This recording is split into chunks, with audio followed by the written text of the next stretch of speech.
Hello, I'm Carlton Van Putten, founder and CEO of PayRent. Welcome to the Keys to Success podcast, where we unlock the secrets to smarter investments, smoother tenant management, and bigger profits, one episode at a time. Ready to master your property game? Let's dive in.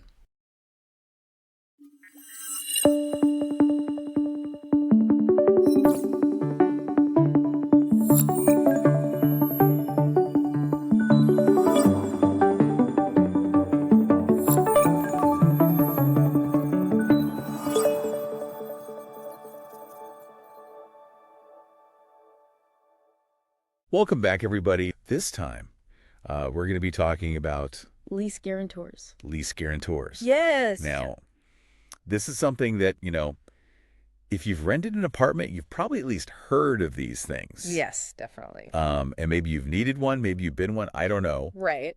But it can be a little bit of a confusing topic. So we're going to try to kind of unpack it a little bit today. Absolutely. And maybe we'll start with just, a real basic, like what is a lease guarantor? Yeah. So a lease guarantor, it's kind of like a cosigner for a rental. Okay. So if you don't have, sufficient credit history or income or rental history, a landlord might ask you to have someone co-sign the lease with you.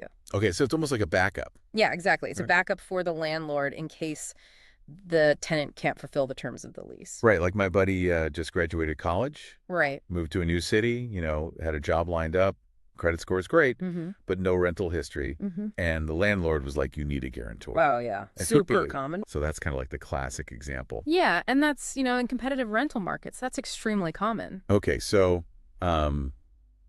the guarantor is basically saying, like, I'm vouching for this person. Exactly, yeah. They're going to pay their rent. Exactly. They're vouching that that tenant is going to pay the rent and fulfill all the terms of the lease. Okay, so it's not just about if they miss a payment. No, it's about everything. It's like if they damage the place or... Damage the place, beyond normal wear and tear, and also that they're upholding all the terms of the lease agreement. So it sounds like it's kind of a way for people who may not, like, traditionally qualify Yes. to be able to get into a place. Exactly. So it opens doors for people who might have credit barriers. Right. Maybe they're new to the country, they're building a new credit history, maybe they're recovering from past financial issues. Yeah. It helps them secure housing and contributes to a more inclusive rental market. Okay, so that makes sense. But becoming a guarantor, that sounds like a pretty big commitment. It is a big commitment. Yeah. What kind of qualifications are landlords looking for from potential guarantors? So landlords are basically looking for the same things they would look for in a tenant. Okay. They want to see good credit history, stable income, and they'll often run a background check as well. So they're really looking for someone who's, pretty solid. Yeah, exactly. They want to minimize their risk. It's like when you buy a used car. Yes, exactly. You want to check its history. You want to make sure it's not a lemon. Right. You want to make sure you're not inheriting someone else's problem. Exactly. So anyone who's thinking about becoming a guarantor, I mean, they should really do their homework. Absolutely. Yeah, you need to understand the potential implications and the legal responsibilities involved. Okay, so this is not just a casual, like, oh, sure, I'll sign this for you. No, this is a serious legal document, Yeah. and you're taking on real financial liability. Okay, so you could actually be on the hook. Yes, you could be on the hook for potentially thousands of dollars Wow. if the tenant defaults on the lease. And it could affect your own credit. Absolutely, it can affect your credit score as well. Wow. Okay, so this is serious business. Yeah, it's not something to take lightly. So what about let's say someone can't find a guarantor, Right. or they're just like, I don't even want to ask anybody Mm-hmm. to do that. Are there other options? Yes, there are definitely other options. Okay, what are some of those? So one option that's becoming increasingly popular is rental insurance. Okay. And so rental insurance can cover unpaid rent and property damage. So it's kind of like a safety net? It's a safety net for both the tenant and the landlord. Okay. Another option is a cosigner. Oh, so that's different than a guarantor. It is a little different. A cosigner is usually someone who's actually sharing the lease and the financial responsibility with the tenant. So they're actually living there. Yes, Exactly. okay. That's like a roommate situation. Yeah, like a roommate or a partner. Okay. And then there are also some programs offered by property management companies Oh, yeah. where they'll essentially act as a guarantor service for a fee. So like they're a middleman. Yes, exactly. Yeah. They assess the tenant's financial situation, and if they approve them, they step in to cover rent or damages if needed. So for someone who doesn't have like a parent or somebody that can do that. Right. This is like a way for them to still be able to. Exactly. It gives them a way to qualify for a lease. Okay. That's really interesting. I've never even heard of that before. Yeah, it's a relatively new option. So, okay, so let's say someone does have a guarantor. Okay. Things are going well. They're paying their rent. They're taking care of the place. Right. Can they ever, like, graduate? Yes. Absolutely from needing a guarantor? Yes, you can definitely work towards releasing a guarantor from their obligation. Okay, how's that work? So the key is demonstrating financial stability over time. Okay, so you're paying your rent on time. Paying rent on time, taking good care of the property, communicating openly with your landlord. Okay. Really showing them that you are a responsible tenant. Gotcha. So it's like you're leveling up. Exactly. In a video game. Yes, you're gaining skills and trust. You're gaining experience. Right. And then you can approach your landlord and have a conversation about potentially releasing the guarantor. Okay, so like how would you even start that conversation? I think, you start by highlighting your positive rental history. Right. Express your desire to move forward without a guarantor. Right. And it might also be helpful to provide some evidence of your financial stability. Like bank statements and stuff. Exactly, like recent pay stubs, bank statements, anything that shows that you are financially responsible. Okay, but if the landlord says, yeah, that's fine, you don't need a guarantor anymore. Right. Is that good enough, or is there like paperwork involved? You always want to have something in writing. Okay. So you want to get a formal release agreement signed by both you and the guarantor. Gotcha. And that clearly states that the guarantor is no longer financially responsible for the lease. Okay, so it's always better to have that. Always better to have it in writing. Yeah, CYA. Exactly. Okay, cool. Well, this has been really helpful. Oh, good. I'm glad. I'm learning a lot. Awesome. It seems like these lease guarantors are a really important part of the rental market. They are very important. Yeah, it helps landlords feel secure. Right. But it also helps, people who maybe wouldn't traditionally qualify to be able to get into a place. Exactly. It helps to open doors. But like with any kind of legal agreement, yes, you really got to know what you're getting into. Absolutely. You need to understand the responsibilities and the risks involved. Yeah. So whether you're a renter, a landlord, or a potential guarantor, right, it's good to be informed. Absolutely. Knowledge is power. There you go. Yes. All right. Well, we're going to continue this deep dive after a short break. Okay. We're going to talk more about, becoming a guarantor. Mm-hmm. What are the risks? What should you think about before you agree to do this? Absolutely. So stick around. We'll be right back. Sounds good. So before the break, we were talking about, releasing a guarantor. Right. Getting that all squared away. Yeah. But it made me think about the other side of that. Like, what about somebody who's thinking about becoming a guarantor? Yes. What should they be thinking about? That's a really important question. Yeah. And, it's not something to be taken lightly. Right. You're essentially vouching for someone else's financial stability. Right. You're putting your neck on the line. You are, and you're agreeing to cover their potential debts. Right. So, first and foremost, you need to be comfortable with the level of risk involved. Yeah, like, can I actually afford this? Exactly. Can you realistically afford to cover the rent and potential damages if the tenant defaults? Right. And if I have to cover that, is that going to, mess up my own finances? Right. Would it impact your own financial goals or your own stability? Yeah. Got to think about that. Yeah, those are hard questions, but they're essential to answer, honestly. Yeah. And I feel like a lot of times when we talk about this stuff, we're so focused on, the tenant. Right. But the guarantor needs to be thinking about this too. Absolutely. The guarantor's financial well-being is just as important. Yeah, it's like you're co-signing a loan. Exactly. You're basically putting your own credit on the line. You are.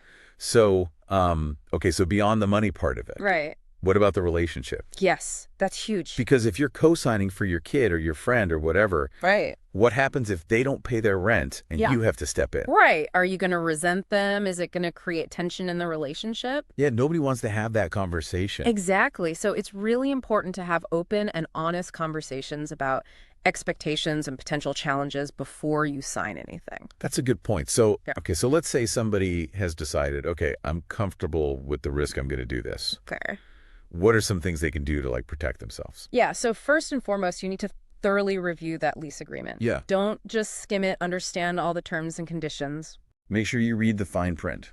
Exactly. Understand the rent amount, the length of the lease, the responsibilities of both the tenant and the guarantor. Right. If anything is unclear, don't hesitate to ask for clarification. Yeah. Or talk to a lawyer. Exactly. Okay. What else? It's also really wise to set clear boundaries and expectations with the tenant. Okay. So have a conversation with them about their financial situation, Okay. their plans for making rent payments, Yes. their overall understanding of the lease agreement. Gotcha. You might even consider creating a written agreement between yourselves, just outlining, your expectations and any contingencies. So it's like a separate agreement Yes. from the lease. Exactly. Okay. It's just a way to make sure everybody's on the same page Gotcha. and to, address any potential issues before they escalate. And so throughout this whole thing, like keep the Yeah. lines of communication open. Absolutely. Talk to each other. Yes. Communication is key. Okay, so we've talked a lot about the responsibility, the potential downsides. Right. But what about the good stuff? Yeah. Like, why would somebody agree to do this? That's a great question. Yeah. For a lot of people, it's a way to support loved ones, Yeah. who might not otherwise be able to secure housing. Right, it's your kid going off to college. Exactly. Maybe it's a young adult starting out on their own, a student moving to a new city, someone facing financial challenges. Right. It can be a way to give them that stability and opportunity. And they know that you're there for them. Exactly. Yeah. It's a nice thing to be able to do. It is. If you're in a position to do it. Right. Okay, so we've covered a lot of ground today. We have. From like the basics of what a lease guarantor is Mm-hmm. to, the responsibilities and the considerations for both sides. Right. Is there anything else you think people should keep in mind? I think the key takeaway here is that knowledge is power. Okay. So whether you're a renter, a landlord, or a potential guarantor, understanding how this system works is just crucial, right? For a successful and positive rental experience. Yeah, so do your research, ask questions, Exactly. be informed. Be proactive. Yeah, Be informed. awesome. All right, well, we're going to wrap up our deep dive on lease guarantors after a quick break. Okay, sounds good. We'll have some additional resources for folks Mm-hmm. and some final thoughts to kind of leave you with. So stick around. All right, welcome back to our final segment on lease guarantors. We've talked about what they are, what their responsibilities are, and some of the things you should consider. Mm-hmm. But now I kind of want to switch gears a little bit and talk about resources. Okay. Where can people go to get more information about this stuff? Yeah, absolutely. So I think one of the most important things is to familiarize yourself with your local tenant laws. Okay. These laws can vary significantly from state to state, even city to city. Gotcha. And they cover everything from, guarantor qualifications to the process for releasing a guarantor. So where do you even find that information? Yeah. So luckily, it's a lot more accessible than you might think. Okay. Most states and cities have dedicated websites or online portals that provide tenant resources and legal guides. Oh, okay. So it's not like buried in some Yeah. government website somewhere. Right, exactly. It's usually pretty easy to find. Okay, cool. What about like organizations? Are there any organizations that can help? Yeah, absolutely. There are a lot of great housing advocacy organizations out there. Okay. And their websites often have a ton of helpful information about tenant rights and responsibilities. Okay, that's good to know. Huh. What about like online communities? Oh, yeah. Online communities and forums can be super helpful. Yeah. There are websites and social media groups dedicated to housing and renting. Okay. And you can often find, real life examples, advice on negotiating with landlords, tips on navigating potential challenges. So it's kind of like, tapping into the wisdom of the crowd. Exactly. Yeah, it's like getting advice from people who have actually been through it. Right. Okay. And then what about like, if you've got a really complicated situation, Right. or you just need like some personalized legal advice? Yeah, in those cases, it's always best to consult with a qualified attorney. Right. Someone who specializes in tenant law. Okay. They can provide you with expert advice tailored to your specific circumstances. Gotcha. And they can help make sure that, your rights are protected. Exactly. Okay, great. Well, I think we've covered a lot of ground here today. Yeah, we've gone through a lot. We've talked about what lease guarantors are, Mm-hmm. the responsibilities, the risks, the rewards, The resources. the resources. Yeah. As we kind of wrap up this deep dive, Mm-hmm. what's like the one thing you want people to remember? I think the key takeaway is just to approach this whole process with a proactive and informed mindset.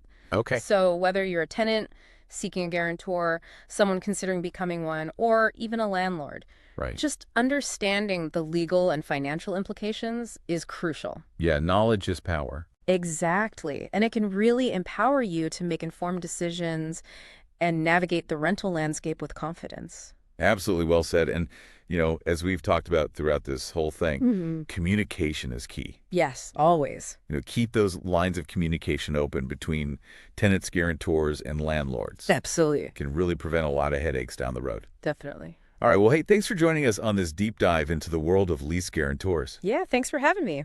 It's been fun. It's been informative. Hopefully, it's been helpful for you all out there as you navigate the rental market. Absolutely. Until next time, stay curious, stay informed, and we'll see you on the next deep dive.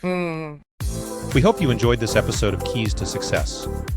I invite you to check out past episodes and follow us on your favorite podcast platform to get notified when new ones are released. And when you're ready to simplify managing your properties, be sure to visit us at www.payrent.com.